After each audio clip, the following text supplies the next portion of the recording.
السلام علیکم ورحمۃ اللہ وبرکاتہ۔ بسم اللہ الرحمن الرحیم۔ الحمد للہ والصلاة والسلام علی رسول اللہ، اما بعد۔ قابل احترام حضرات و خواتین، اگر کوئی حکومت اعلان کرے کہ فلاں تاریخ فلاں روز سارے ٹیکسز، سارے جرمانے، بینک سے لیے ہوئے سارے لون اور سارے قرضے بالکل معاف کر دیے جائیں گے، مگر سبھی کو اپنے اپنے علاقے میں موجود سرکاری دفاتر میں حاضری دینی ہوگی اور ایک اسپیشل فارم بھرنا ہوگا، تو لوگ بے صبری سے اس دن کا انتظار کریں گے، فون میں ریمائنڈر رکھ دیں گے۔ اس روز سرکاری دفتروں کے سامنے کڑی دھوپ میں پسینے سے شرابور، بھوکے پیاسے، تھکے ماندے رات تک قطاروں میں کھڑے رہیں گے کہ کہیں یہ سنہرا موقع فوت نہ ہو جائے۔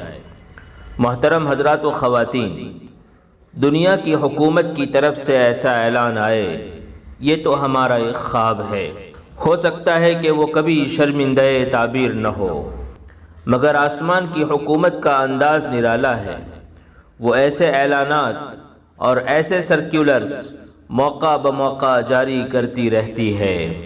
انہی مواقع میں ایک سنہرا موقع 15ویں شعبان کی رات ہے، جسے شب برات یعنی نجات اور چھٹکارے کی رات کہا جاتا ہے۔ ابن ماجہ شریف کی روایت ہے، حضرت علی رضی اللہ تعالی عنہ ارشاد فرماتے ہیں کہ اللہ کے پیارے حبیب حضور اکرم صلی اللہ علیہ وسلم نے ارشاد فرمایا کہ 15ویں شعبان آئے تو رات کو عبادت کرو اور دن میں روزہ رکھو، اس لیے کہ سورج غروب ہوتے ہی اللہ تعالیٰ پہلے آسمان پر نزول فرماتے ہیں، شاہی دربار لگتا ہے اور اعلانات کا سلسلہ جاری ہوتا ہے کہ ہے کوئی جو اپنے گناہوں کے بوجھ سے چھٹکارا حاصل کرنا چاہتا ہو تو میں اس کے معاصی کے رجسٹر پر مغفرت کا قلم پھیر دوں۔ ہے کوئی جو ہمارے رزق کے لامحدود خزانے سے روزی حاصل کرنا چاہتا ہو تو میں اس کے لیے رزق کے دروازے کھول دوں۔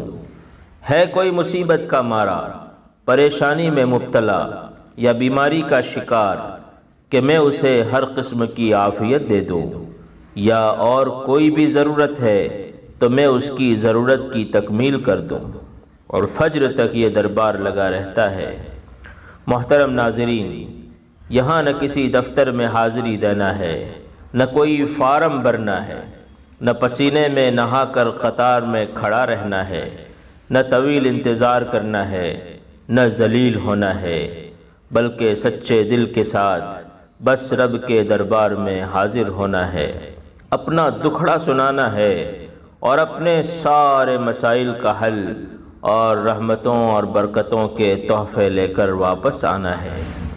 محترم حضرات و خواتین، آئیے ریمائنڈر رکھ لیتے ہیں، اپنے ضروری کاموں کی فہرست میں اسے بھی شامل کر لیتے ہیں اور پکا ارادہ کرتے ہیں کہ ہم اس قیمتی موقع کو ضائع نہیں ہونے دیں گے۔ اللہ تعالی ہم سب کو اس کی قدردانی کی توفیق عطا فرمائے۔ السلام علیکم ورحمۃ اللہ وبرکاتہ۔